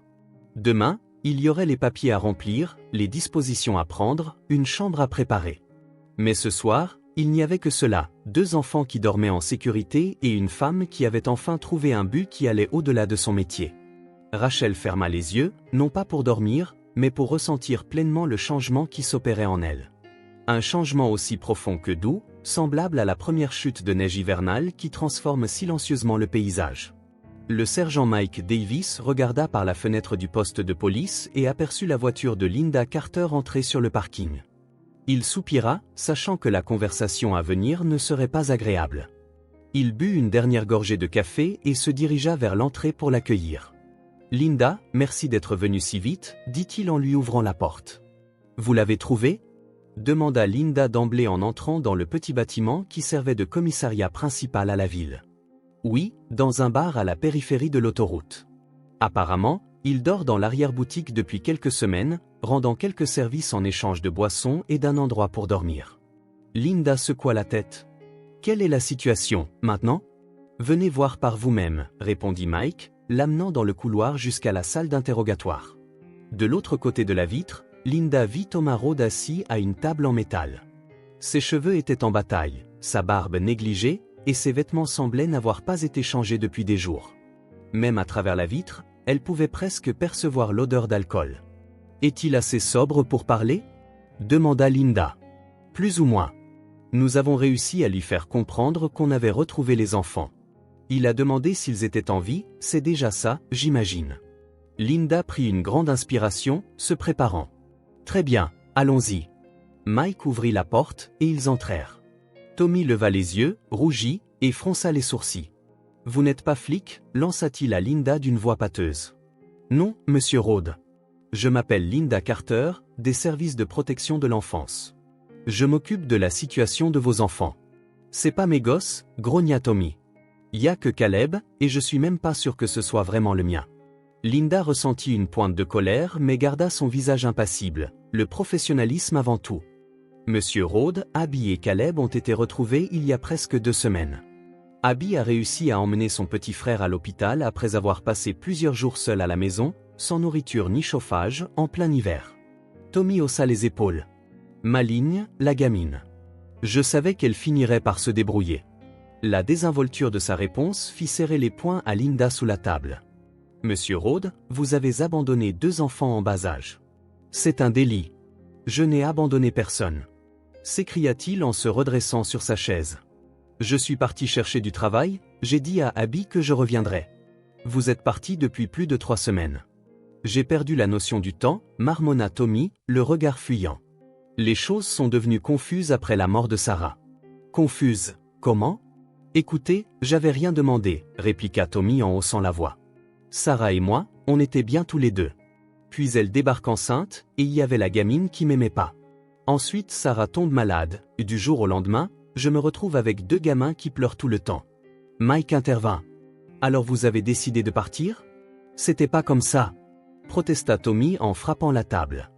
J'allais revenir, j'avais juste besoin de prendre l'air, de trouver de l'argent. Et où est cet argent ? demanda Linda. J'ai eu des problèmes, lâcha Tommy sans développer. Des problèmes sous forme de bouteilles, je suppose, rétorqua Linda. Il ne répondit pas. Linda ouvrit son dossier et disposa plusieurs photos sur la table, des clichés de la maison montrant l'état dans lequel vivaient les enfants. Avez-vous la moindre idée de ce qu'ils ont enduré ? Caleb a failli mourir d'hypothermie. Abby, une fillette de 6 ans, a dû s'occuper d'un bébé sans nourriture, sans chauffage, sans aucune aide. Tommy jeta un bref coup d'œil aux photos avant de détourner les yeux. C'est pas ma faute. Si le voisin avait jeté un œil comme il l'avait promis. Ne rejetez pas la faute sur les autres, trancha Linda. Vous étiez l'adulte légalement responsable de ces enfants. J'ai jamais demandé cette responsabilité. S'emporta Tommy. Je voulais pas être père. Sarah le savait quand on s'est mariés. Puis elle est morte et m'a laissé ça sur les bras. Linda garda son calme. Pourtant, vous avez promis de veiller sur eux en épousant leur mère. Tommy se passa la main sur le visage, les mains tremblantes. Écoutez, je suis désolé, d'accord ? Je suis pas un monstre, je peux juste pas. Je sais pas comment faire, être père, m'occuper de gosses. Alors pourquoi n'avez-vous pas demandé de l'aide ? Aux services sociaux, à la famille, à des amis, à n'importe qui ? Parce que, il hésita, un éclair de lucidité traversant son regard. Parce que j'aurais dû admettre que j'avais échoué. Échoué Sarah, échoué les gosses, échoué moi-même. Un silence s'installa quelques instants. Et maintenant ? Demanda finalement Tommy. Mike répondit. Vous êtes accusé d'abandon et de négligence envers mineurs. Je vais aller en tôle ? Ça dépendra du juge, mais vous ne conserverez pas la garde de ces enfants, ajouta Linda. Nous avons déjà entamé la procédure pour mettre fin à vos droits parentaux. Tommy sembla presque soulagé. Ils vont bien, au moins ? Les gosses ? Ils sont en cours de rétablissement, répliqua Linda, ne voulant pas donner trop de détails. Ils restent sous la tutelle de l'État jusqu'à ce que la procédure soit terminée. Tommy acquiesça lentement. C'est mieux pour eux. Ils méritent mieux que moi. Pendant un instant, c'était la première chose sensée qu'il disait, songea Linda. Monsieur Rhodes, y a-t-il autre chose que nous devrions savoir au sujet des enfants ou de Sarah ? Quelque chose d'important ? Sarah avait une boîte avec des documents, des photos, des trucs de famille. Elle est dans le meuble en hauteur dans la cuisine. Abby devrait la voir. Linda prit note. Merci, je ferai en sorte de la récupérer. En quittant la salle d'interrogatoire, Linda ressentit un mélange de colère et de tristesse. Thomas Rhodes n'était pas le monstre qu'elle s'était imaginé, juste un homme faible, incapable de gérer les responsabilités que la vie lui avait imposées. D'une certaine manière, c'en était encore plus tragique. Qu'en penses-tu ? Demanda Mike alors qu'il longeait le couloir. Je vais recommander la révocation définitive de ses droits parentaux, répondit Linda. Et j'espère que le tribunal suivra. Ces enfants ont besoin de stabilité, pas de promesses creuses. En sortant du poste, Linda inspira l'air froid et leva les yeux vers le ciel. Le plus difficile serait d'expliquer. Mais tard, Abby comprendrait que l'homme qui aurait dû veiller sur elle et son frère n'en était tout simplement pas capable. Mais cela pouvait attendre. Pour l'instant, les enfants étaient en sécurité, et c'était tout ce qui comptait. Rachel regarda son salon d'un œil critique. Il y avait des piles de revues médicales dans les coins, une plante à moitié fanée sur le rebord de la fenêtre et une décoration qu'on pourrait qualifier, au mieux, de fonctionnelle. Cet espace lui avait convenu pendant des années. Un endroit pour dormir, prendre un café et regarder un film de temps en temps avant de s'écrouler de fatigue. Mais maintenant, en imaginant Abby et Caleb ici, l'appartement lui semblait inadéquat, froid, impersonnel. « Qu'est-ce que je suis en train de faire ?» murmura-t-elle pour elle-même. Le placement temporaire en famille d'accueil avait été approuvé avec une rapidité surprenante. Linda avait accéléré le processus et le parcours professionnel de Rachel avait dissipé bien des obstacles. Mais maintenant, à seulement 2 jours de l'arrivée des enfants, des doutes commençaient à l'assaillir. Son téléphone sonna, interrompant le fil de ses pensées. C'était Linda. « Salut Linda, je pensais justement à toi. »« J'espère que c'était en bien, » répondit Linda sur un ton léger. « J'ai récupéré la boîte dont Tommy a parlé. Elle contient des documents importants, des certificats de naissance, de vieilles photos, les carnets de vaccination des enfants. Je me suis dit que tu voudrais peut-être les consulter avant que je les soumette au tribunal comme preuve. »« Bien sûr. Je serai à l'hôpital dans 1 heure. »« Parfait. Et Rachel, comment te sens-tu à l'approche de vendredi ?» Rachel fit une pause. « Honnêtement, je suis terrifiée. » Linda rit doucement. « Bienvenue dans la parentalité. Personne n'est jamais vraiment prêt, pas même ceux qui prévoient ça pendant des années. C'est censé me rassurer ? Ça doit te montrer que tes doutes sont tout à fait normaux, » répondit Linda. « À tout à l'heure. » À l'hôpital, Rachel trouva Linda dans une petite salle de conférence près du service pédiatrique. Sur la table se trouvait une boîte métallique décorée, du genre que les gens utilisent pour conserver des souvenirs. Sarah semblait très organisée, commenta Linda en ouvrant la boîte. Tout est soigneusement étiqueté.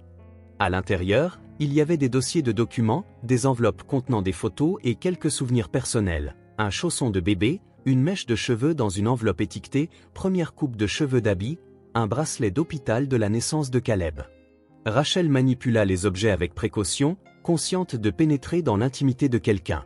C'étaient de précieux souvenirs que Sarah avait conservés pour ses enfants. « J'ai trouvé quelque chose qui pourrait être important pour toi, » dit Linda en tendant un dossier à Rachel. À l'intérieur, il y avait des documents médicaux, les rapports sur la maladie qui avait emporté Sarah, une pneumonie compliquée par un problème pulmonaire préexistant. Les notes indiquaient qu'elle avait consulté tardivement, sans doute à cause d'une assurance insuffisante. Lorsqu'elle avait été hospitalisée, l'infection était déjà trop avancée. Elle a essayé de se soigner elle-même chez elle, murmura Rachel en parcourant les notes du médecin. Pour économiser de l'argent et éviter d'inquiéter les enfants, ajouta Linda. D'après Abby, Sarah a maintenu la routine familiale jusqu'à quelques jours seulement avant d'être hospitalisée. Une mère qui a tout fait pour protéger ses enfants jusqu'au bout. Rachel sentit un pincement au cœur. Abby n'avait pas seulement été témoin de la mort de sa mère, elle avait probablement observé sa lente agonie pendant des semaines. Rachel, dit doucement Linda, je sais que tu as décidé de prendre les enfants en famille d'accueil temporaire. Mais je veux que tu saches qu'il existe une autre possibilité, si ça t'intéresse. Rachel la regarda, intriguée. Les droits parentaux de Tommy seront presque certainement révoqués, vu l'abandon et la négligence documentée. Une fois cela acté, les enfants seront légalement adoptables. Le cœur de Rachel se mit à battre plus fort. Tu veux dire que je ne fais aucune recommandation officielle, précisa Linda. Je te présente juste toutes les options. Le placement en famille d'accueil peut durer jusqu'à 12 mois, parfois plus, mais à terme, il faudra trouver un foyer permanent pour Abby et Caleb. Rachel resta silencieuse, absorbant l'information. L'adoption, c'était bien plus qu'elle n'avait envisagé au départ. Tu n'as pas à répondre maintenant, reprit Linda. En fait, il vaut mieux que tu vois d'abord comment se passera l'accueil. Découvre ce qu'est la vie quotidienne avec 2 enfants. L'adoption, ou pour toujours. Pour toujours, répéta Rachel d'une voix douce. Réfléchis grec, pas de précipitation. Ce soir-là, Rachel dîna à l'hôpital avec Abby et Caleb. Elle avait apporté de la nourriture d'un restaurant voisin, macaroni au fromage pour Abby et une purée de légumes pour Caleb, qui mangeait déjà volontiers des aliments solides. Dans 2 jours, vous viendrez chez moi, dit Rachel en donnant une cuillerée de purée à Caleb. Je prépare tout pour vous accueillir. Abby, silencieuse durant la majeure partie du repas, regarda Rachel avec curiosité. À quoi ressemble ta maison? C'est un appartement, pas très grand. Il y a 2 chambres, un salon, une cuisine et un petit balcon d'où on voit le parc. Tu as une télé? Demanda Abby. Rachel sourit. Oui, j'en ai une. On peut regarder des dessins animés? Tommy ne me laissait presque pas en regarder. Bien sûr que tu peux. Dans la mesure du raisonnable, bien sûr. Abby sembla satisfaite de cette réponse. Elle termina ses macaronis puis sortit de son petit sac à dos un carnet et des crayons de couleur que l'une des infirmières lui avait donnés. Je peux dessiner? Bien sûr, répondit Rachel, surprise par la demande. C'est la première fois qu'Abby montrait de l'intérêt pour le dessin depuis son arrivée. Pendant que Rachel finissait de nourrir Caleb, Abby se concentra sur son dessin, la langue légèrement sortie, signe de sa grande concentration. De temps à autre, elle jetait un coup d'œil à Rachel et Caleb avant de retourner à son œuvre. Lorsqu'elle eut terminé, elle montra le carnet à Rachel. 3 bonshommes en bâton, un grand et 2 petits, devant un rectangle qui représentait sans doute une maison. Au-dessus des figures, Abby avait écrit en lettres enfantines « Abby Caleb Rachel ». C'est nous, expliqua-t-elle avec une rare timidité, devant ta maison. Rachel ressentit une douce chaleur l'envahir. C'est un très beau dessin, Abby. Je peux le garder? Abby acquiesça, arracha soigneusement la page et la tendit à Rachel. Comme ça tu t'en souviendras. Me souvenir de quoi? Ta promesse, qu'on resterait ensemble. Je ne l'oublierai jamais, assura Rachel en pliant la feuille avec précaution pour la glisser dans son sac. Cette promesse est très importante pour moi aussi. Caleb, qui observait la scène, se mit soudain à applaudir et émit un son qui ressemblait beaucoup à Abby. Les yeux d'Abby s'agrandirent. Il a dit mon nom. On dirait bien, répondit Rachel, tout aussi surprise. Caleb, s'exclama Abby en se penchant vers son frère. Dis-le encore. Caleb? Abby, dit le bébé plus clairement cette fois, suivi d'un petit rire ravi. Les yeux d'Abby pétillèrent de fierté. Il ne disait que « Mama » jusqu'ici. Il n'a jamais dit mon nom. Tu es très importante pour lui, commenta Rachel. Il sait qui a toujours veillé sur lui. Abby sourit, un vrai sourire sincère et spontané qui illumina son visage. L'espace d'un instant, Rachel aperçut la fillette qu'Abby aurait pu être, libérée du fardeau d'adulte qu'elle portait en permanence. Plus tard, de retour chez elle, Rachel épingla le dessin d'Abby sur la porte du réfrigérateur. C'était un geste simple, presque banal, mais elle ne l'avait jamais fait auparavant. Son appartement avait toujours été un endroit pratique, pas un lieu où l'on conservait des souvenirs. Pourtant, en regardant ces 3 silhouettes dessinées à la main, Rachel sentit qu'il se passait quelque chose. L'appartement n'avait plus l'air aussi vide ou impersonnel. Comme si le dessin d'Abby y avait insufflé une promesse, celle du rire, des larmes, des désordres et de la vie. Rachel parcourut à nouveau l'appartement, mais cette fois avec un regard différent. La deuxième chambre, autrefois un bureau improvisé, comportait désormais 2 lits, un petit pour Abby et un berceau pour Caleb. Des peluches se trouvaient sur l'étagère, des livres pour enfants sur la table de chevet, et une lampe en forme d'étoile projetait des constellations au plafond. Dans le salon, un panier de jouets occupait un coin. Dans la cuisine, des assiettes et des gobelets colorés avaient fait leur apparition dans les placards. De petites modifications qui transformaient un espace d'adulte en un foyer pour enfants. Assise sur le canapé, Rachel prit son téléphone et regarda le numéro de Linda. La discussion sur l'adoption définitive résonnait encore dans son esprit. Oui, c'était terrifiant, une énorme responsabilité, mais en posant à nouveau les yeux sur le dessin sur le frigo, elle ressentit une certitude inattendue.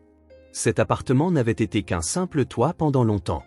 À présent, pour la première fois depuis des années, il commençait à ressembler à un vrai foyer. Rachel sourit. Parfois, les choix les plus difficiles offraient des réponses étonnamment claires. La veille de l'audience au tribunal, Rachel étala des documents sur la table de sa cuisine. Linda lui avait remis un dossier contenant tout le nécessaire pour la procédure d'adoption, formulaire, rapport, évaluation. Pendant que les enfants dormaient dans la pièce voisine, elle relut chaque page méticuleusement. Elle arriva à la partie sur les antécédents familiaux des enfants et s'arrêta net. Le nom complet de la mère d'Abby apparaissait, Sarah Elizabeth Miller, née Thomas. Sarah Thomas, murmura Rachel en sentant un choc la traverser, ce n'est pas une coïncidence. Sarah Thomas, la même Sarah qui avait été sa meilleure amie pendant toute leur scolarité, avec qui elle avait partagé secrets, rêves d'adolescente et projets d'avenir. La même Sarah perdue de vue après qu'elles eurent suivi des chemins différents. Rachel vers la fac de médecine, Sarah dans une ville voisine avec un petit ami que ses parents désapprouvaient. Les mains tremblantes, Rachel alluma son ordinateur portable et chercha un vieux dossier de photos numérisées. Il lui fallut quelques minutes, mais elle trouva enfin l'image, une photo d'elle 2 à 17 ans, bras dessus-dessous, affichant le même grand sourire le jour de la remise des diplômes du lycée. La ressemblance entre Sarah et Abby était maintenant flagrante, maintenant qu'elle savait, les mêmes yeux bleus intenses, la même forme du visage, même le léger mouvement de la tête quand elle se concentrait. « Comment ai-je pu ne pas le voir ?» murmura Rachel. Elle retourna au document, lisant avec une attention nouvelle chaque détail sur la vie de Sarah. Après le lycée, Sarah s'était mariée jeune, avait eu Abby, puis avait divorcé. Plus tard, elle avait rencontré Tommy Rhodes, s'était remariée, donné naissance à Caleb. Puis la pneumonie avait eu raison d'elle, la laissant partir beaucoup trop tôt, laissant derrière elle 2 enfants. Rachel sentit ses larmes couler. Tant d'années perdues, d'histoires jamais partagées. Et voilà que, par un cruel tour du destin, les enfants de Sarah s'étaient retrouvés sous sa protection. « Je m'occuperai d'eux, Sarah », promit-elle à voix haute. De tout mon cœur. À cet instant précis, sa décision d'adopter Abby et Caleb prit une toute autre dimension. Il ne s'agissait plus seulement d'offrir un foyer à 2 enfants dans le besoin, mais aussi de rendre hommage à la mémoire de quelqu'un qui avait compté tellement pour elle. Un lien inattendu avec son propre passé. Le palais de justice du comté était encore plus intimidant que dans ses souvenirs. Ce matin-là, Rachel ajusta le col de sa robe bleu marine, vérifiant une dernière fois qu'elle avait tous les papiers requis. « Ça va ?» demanda Linda en remarquant son anxiété. « On te sent plus nerveuse qu'hier. » Rachel hésita, puis se confia. « J'ai découvert quelque chose hier soir. Sarah, la mère d'Abby et Caleb, c'était ma meilleure amie au lycée. Nous avions perdu contact depuis des années, je ne savais même pas qu'elle vivait à proximité ou qu'elle avait des enfants. » Les yeux de Linda s'écarquillèrent. « Mon Dieu, Rachel, c'est extraordinaire. J'ai encore du mal à le croire, admit Rachel. Mais ça explique en partie la connexion immédiate que j'ai ressentie avec eux, surtout avec Abby. Le juge Simmons trouvera ça significatif, commenta Linda. Ce n'est pas un pur hasard. C'est presque comme si ces enfants étaient destinés à te trouver. » Avant qu'elle ne puisse en dire plus, les portes de la salle d'audience s'ouvrirent. Tommy Rhodes entra, escorté par un officier, l'air mal à l'aise dans un costume trop grand. Quelques minutes plus tard, tout le monde se leva à l'arrivée de la juge Loretta Simmons, une femme d'âge moyen, l'air sévère mais les yeux bienveillants. « Nous sommes réunis aujourd'hui pour l'audience de garde et d'adoption concernant Abigail Miller et Caleb Rhodes, annonça-t-elle en feuilletant le dossier devant elle. « Maître Carter, veuillez présenter le cas. » Linda Rose se leva, d'un air confiant et professionnel. Madame la juge, cette affaire concerne 2 enfants, Abigail Miller, 6 ans, et Caleb Rhodes, 16 mois, retrouvé en situation d'abandon et de négligence après avoir été laissé seul par M. Thomas Rhodes, beau-père d'Abigail et père biologique de Caleb. Avec méthode, Linda présenta les preuves, des photos de la maison abandonnée, des rapports médicaux détaillés sur l'état des enfants lorsqu'ils étaient arrivés à l'hôpital, des témoignages de voisins. Abigail, faisant preuve d'un courage et d'une maturité extraordinaire pour son âge, avait transporté son frère sur des kilomètres dans la neige, sauvant probablement sa vie. Nos investigations montrent que ce n'était pas un incident isolé, mais un schéma de négligence qui a débuté après le décès de la mère des enfants, Sarah Miller, survenu il y a 3 mois. La juge écoutait attentivement, prenant des notes de temps à autre, tandis que Linda poursuivait. Au cours des 2 derniers mois, les enfants ont été placés sous la garde temporaire du docteur Rachel Bennett, qui dépose aujourd'hui une requête pour l'adoption définitive de ces 2 mineurs. Les rapports de suivi, visites à domicile et évaluations psychologiques sont joints au dossier et concluent tous à une situation extrêmement positive. Quand Linda eut terminé, la juge se tourna vers Tommy. « Monsieur Rhodes, que répondez-vous à ces accusations ?» Tommy se racla la gorge, l'air mal à l'aise. « Je ne conteste rien, madame la juge. Je sais que j'ai fait n'importe quoi après la mort de Sarah, je n'ai pas assuré. Ces gosses méritent mieux que ce que je peux leur offrir. Vous comprenez que la révocation de vos droits parentaux est définitive et irrévocable ? Oui, madame. J'ai signé les papiers de mon plein gré. C'est mieux pour tout le monde. » La juge hocha la tête, puis se tourna vers Rachel. « Docteur Bennett, j'aimerais entendre vos raisons de vouloir adopter ces enfants. » Rachel se leva, sentant une gamme d'émotions l'envahir, surtout après ce qu'elle avait découvert la veille. Elle prit une profonde inspiration. « Madame la juge, j'ai rencontré Abby et Caleb dans des circonstances difficiles. En tant que médecin urgentiste, j'ai vu Abby arriver à l'hôpital, épuisé et blessé, portant son frère presque inconscient. Dès cet instant, j'ai ressenti un lien inexplicable avec eux. » Rachel marqua une pause, rassemblant ses idées. « Au cours des 2 mois qu'ils ont passés chez moi, j'ai constaté des progrès remarquables. Caleb, qui était arrivé en hypothermie sévère, est aujourd'hui un bébé en pleine santé, souriant. Abby, qui assumait des responsabilités bien trop lourdes pour son âge, réapprend doucement ce que c'est d'être une enfant. Leur traumatisme ne disparaîtra pas du jour au lendemain, mais chaque jour, je les vois avancer. » Sa voix se brisa légèrement lorsqu'elle reprit. « Hier soir, j'ai découvert quelque chose d'extraordinaire. Sarah Miller, la mère d'Abby et Caleb, était en fait mon amie la plus proche au lycée. Nous nous étions perdus de vue et je n'avais aucune idée qu'elle avait des enfants ou qu'elle vivait dans les environs. Cette découverte rend ma décision encore plus évidente. » La surprise se lisait sur le visage de la juge. « C'est une coïncidence plutôt singulière. »« Oui, madame. J'ai l'impression que ce n'est pas un simple hasard. Comme si j'étais destiné à veiller sur eux, non seulement pour eux, mais aussi pour honorer la mémoire de quelqu'un qui a beaucoup compté dans ma vie. » Rachel sentit les larmes lui monter aux yeux, mais elle continua d'une voix assurée. « J'ai les moyens, la stabilité, et surtout, l'amour nécessaire pour offrir à ces enfants ce dont ils ont besoin. Je ne peux plus imaginer ma vie sans eux. Je mesure les défis que cela implique, notamment le soutien émotionnel dont Abby aura besoin dans les années à venir, mais je suis prête à m'engager pleinement. » La juge réfléchit un instant. « J'aimerais parler à Abigail. Est-elle présente ? » « Oui, madame la juge, » intervint Linda. « Elle attend dans la pièce voisine avec une assistante sociale. » Quelques minutes plus tard, Abby entra dans la salle d'audience, semblant minuscule et vulnérable dans sa robe bleue. Son regard parcourut la pièce, s'arrêta un instant sur Tommy, puis se fixa sur Rachel, comme pour chercher un refuge. Avec douceur, la juge interrogea la fillette sur sa vie chez Rachel, sur Caleb, sur l'école. Abby répondit par de courtes phrases, franches et directes. « Et que ressentirais-tu si le docteur Rachel devenait ta maman ?» demanda enfin la juge. Abby resta silencieuse un moment, les yeux dans ceux de Rachel. « Ma maman est au ciel maintenant, dit-elle d'une petite voix. Mais je pense qu'elle aimerait bien le docteur Rachel. Elle s'occupe de nous comme ma maman le faisait. » Après cet échange, Abby descendit de sa chaise, où au lieu de retourner vers l'assistante sociale, elle courut se réfugier auprès de Rachel, serrant sa main avec force. Rachel sentait un léger tremblement dans les doigts d'Abby et les serra doucement en retour. La juge observa leur interaction, puis demanda à tout le monde de reprendre place. Elle parcourut une dernière fois le dossier en silence, tandis qu'un profond silence régnait dans la salle. Le cœur de Rachel tambourinait dans sa poitrine, et la main d'Abby dans la sienne était son encre. Après examen de toutes les preuves et témoignages, je suis prête à rendre ma décision, déclara enfin la juge. Dans une affaire de ce genre, ma priorité est de déterminer l'intérêt supérieur de l'enfant. Elle ajusta ses lunettes avant de poursuivre.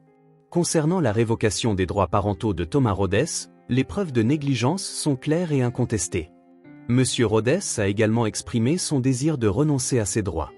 Par conséquent, je révoque les droits parentaux de Thomas James Rhodes à l'égard de Caleb Rhodes, ainsi que toute autorité légale sur Abigail Miller. Rachel sentit qu'Abby serrait sa main encore plus fort. Quant à la demande d'adoption déposée par le docteur Rachel Bennett, le tribunal suit habituellement un processus plus long. Toutefois, les circonstances de ce dossier sont véritablement exceptionnelles. Le lien découvert avec la mère biologique, les progrès remarquables des enfants sous la garde du docteur Bennett, et les recommandations unanimes des services sociaux me convainquent qu'une stabilité immédiate sert au mieux l'intérêt d'Abby et de Caleb. La juge marqua une pause significative. Par conséquent, j'accorde la demande d'adoption avec effet immédiat. Le docteur Rachel Bennett est légalement reconnue comme la mère adoptive d'Abigail Miller et de Caleb Rhodes. Les certificats d'adoption seront délivrés par le greffe dans les prochains jours. Le coup de marteau résonna dans la pièce, scellant la décision. Rachel sentit une vague d'émotion l'envahir, au point de lui couper le souffle. Abby la regarda, les yeux agrandis. « Ça veut dire qu'on reste avec toi pour toujours ?» Rachel s'agenouilla pour être à la hauteur d'Abby et lui prendre les mains. « Oui, ma chérie.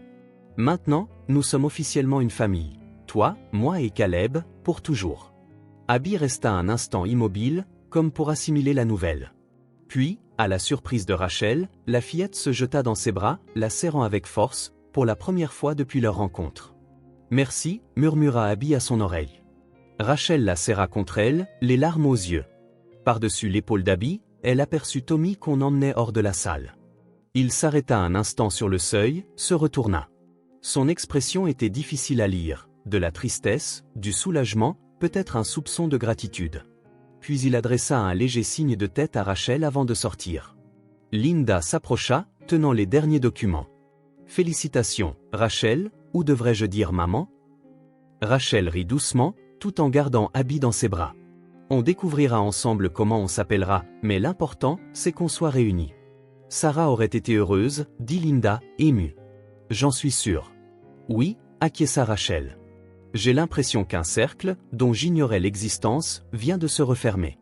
Je crois qu'elle approuverait. » En quittant la salle, Rachel portant Caleb et tenant la main d'Abby, elle jeta un regard au ciel d'hiver limpide. D'une certaine façon, elle sentait que Sarah voyait tout cela et souriait. « Fais attention avec cette boîte, il y a des objets fragiles. » Lança Rachel en tenant d'une main le sac à dos d'un enfant et de l'autre, Caleb dans ses bras. C'était un samedi ensoleillé de mars, l'un de ces jours parfaits où l'on sentait que le printemps arrivait. La neige avait finalement fondu et de petits bourgeons verts apparaissaient déjà dans les massifs du parc situé en face de l'immeuble. Aux yeux de Rachel, c'était logique, un renouveau pour eux tous. Le déménagement officiel des enfants dans son appartement avait eu lieu de façon informelle 2 mois plus tôt, avec le statut d'accueil temporaire. Mais maintenant que l'adoption était finalisée, Rachel voulait marquer le coup. Ils avaient passé la semaine à peindre la chambre des enfants d'un bleu tendre, avec de petits nuages blancs qu'elle et Abby avaient dessinés ensemble. Caleb avait aidé aussi, en laissant des empreintes de petites mains sur la partie basse du mur, que Rachel décida de conserver comme souvenir. Mike, le portier de l'immeuble, leur ouvrit la porte avec un large sourire. « Belle journée pour un déménagement, Dr Bennett, ou devrais-je dire la famille Bennett ?» Rachel sourit. Il n'avait pas encore tranché sur la question des noms de famille. C'était une discussion qu'elle prévoyait d'avoir plus tard avec Abby. Pour l'instant, les papiers officiels mentionnaient toujours Miller et Rhodes, mais ça n'avait pas d'importance pour Rachel. Les noms ne sont que des étiquettes, ce qui comptait, c'était le lien qui les unissait désormais. Merci, Mike. C'est le dernier carton de leur ancienne maison, juste quelques affaires personnelles que Linda nous a rapportées.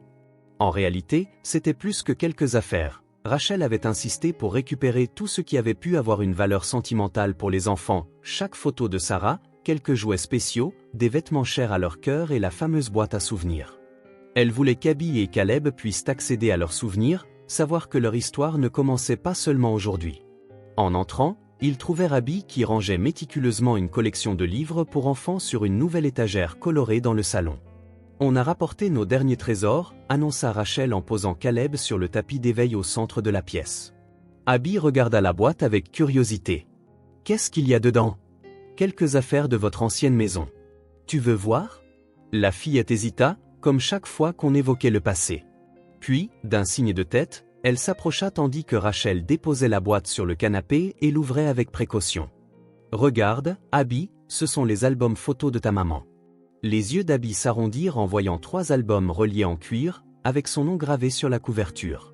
Elle effleura celui portant l'inscription « Abby » du bout des doigts. « On peut regarder » murmura-t-elle d'une voix faible. « Bien sûr, ils sont à toi. Tu pourras les feuilleter quand tu voudras. » Elles s'installèrent ensemble sur le canapé, Abby au milieu avec l'album sur ses genoux et Caleb qui se hissa sur les genoux de Rachel, curieux. La première page montrait Sarah enceinte, rayonnante, les mains sur son ventre.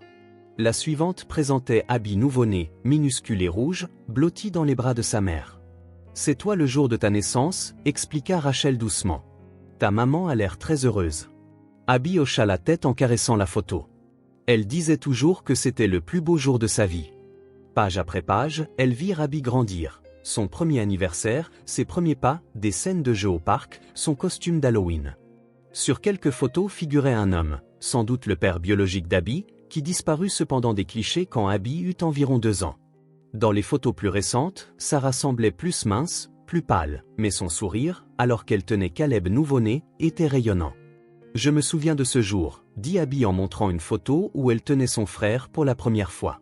« Maman disait que j'étais la meilleure aide du monde. » Et elle avait raison, confirma Rachel en lui ébouriffant doucement les cheveux. « Caleb a bien de la chance de t'avoir comme grande sœur. » Elles continuèrent à parcourir les photos pendant un moment, Abby partageant ici et là un souvenir, un petit détail. Rachel écoutait avec attention, emmagasinant chaque bribe d'histoire qu'Abby voulait lui confier. Lorsque l'album s'arrêta, la fillette le referma lentement. « On peut le garder dans ma chambre? Je veux le montrer à Caleb quand il sera plus grand. Bien sûr, on lui trouvera une place spéciale. » Les semaines qui suivirent, un rythme commença à s'installer. Rachel avait réaménagé ses horaires à l'hôpital pour être à la maison matin et soir. Elle engagea une babysitter de confiance, Hélène, une voisine à la retraite, pour s'occuper de Caleb en journée et accueillir Abby après l'école. Les matins étaient une course folle entre la préparation des goûters, la recherche des chaussettes introuvables et la surveillance de Caleb qui tentait de repeindre la cuisine avec ses céréales. Rachel découvrait qu'elle adorait ce chaos, si différent de l'ordre stérile qui régnait auparavant dans sa vie. Un mardi, environ 3 semaines après le déménagement officiel, Rachel était dans la cuisine en train de préparer le dîner lorsqu'elle entendit un son inhabituel, des éclats de rire, purs et cristallins. Pas un petit rire poli, mais un vrai fou rire d'enfant, provenant du salon. Jetant un coup d'œil par la porte, elle vit Abby allongée sur le tapis, riant à gorge déployée tandis que Caleb, à califourchon sur elle, tentait d'attraper un jouet qu'elle tenait au-dessus de sa tête. « Non, espèce de petit singe !»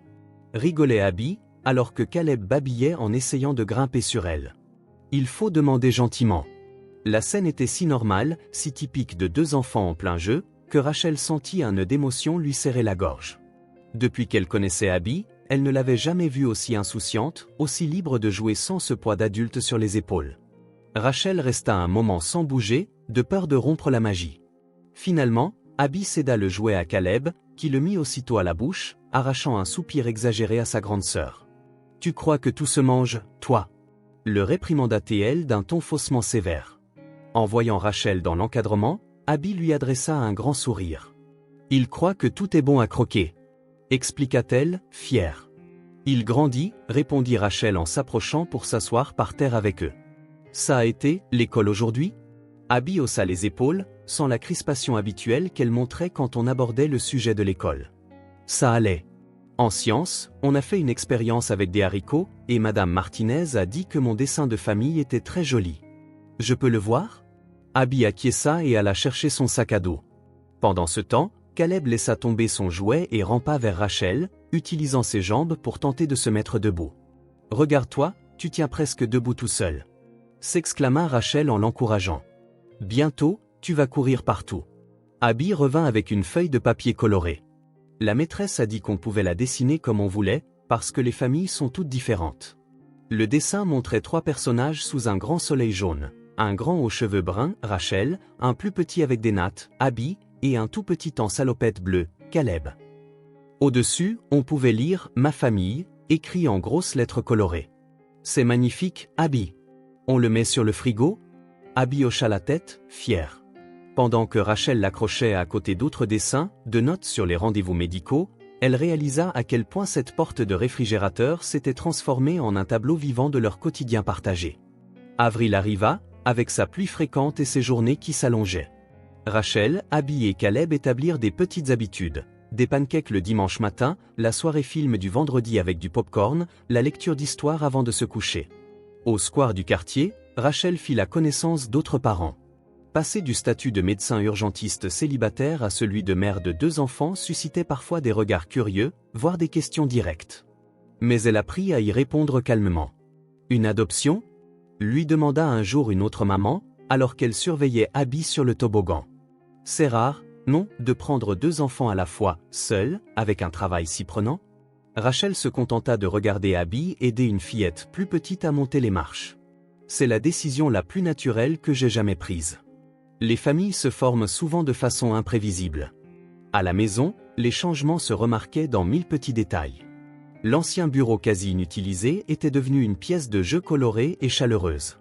Le réfrigérateur, jadis presque vide et rempli de restes de plats à emporter, était dorénavant bien garni de légumes frais, de yaourts et de briques de jus de fruits.